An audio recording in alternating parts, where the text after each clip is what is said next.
电风风上头，共款来看高雄的高山中华桥，2022年某南马空车并落去桥下死亡车祸，事发事后是伫咧桥顶采2支翕相机来掠超速，不过说互人法院讲根本就无过电，唔捌用过。交通队嘛表示已经处分相关人员，明仔就会接电正式处理。 有一台南马空车为3站楼悬的中华路桥桥顶摔落来，造成驾驶死亡。这件严重的车祸发生伫2022年。事故过后，中华路桥南北边市府拢有装测速翕相机，限速40。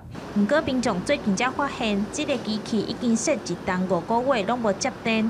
民众表示讲，测速翕相机确实有威胁的作用，不过无通电是较罕过。所以讲，伊到一个测速照相机底下是有 后主作用，不过真正是爱通电，容易是较好啦。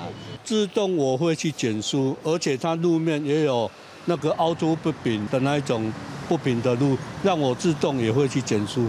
根据交通大队调查，台电伫去年的8月到10月已经完成2台翕相机的通电程序，实施工厂商无沟通好势，警方嘛无追踪进度。交通大队承认是因监督无周全，已经处罚申办人员。 中华路桥翕相设备也未通电，那初步了解是因为厂商沟通有落差所影响。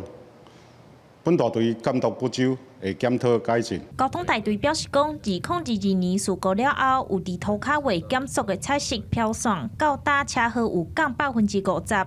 目前已经通知台电，这2台测速翕相机会伫15通电使用，量早互机器发挥功能。记者钟义辉、邱昭勇高雄报道。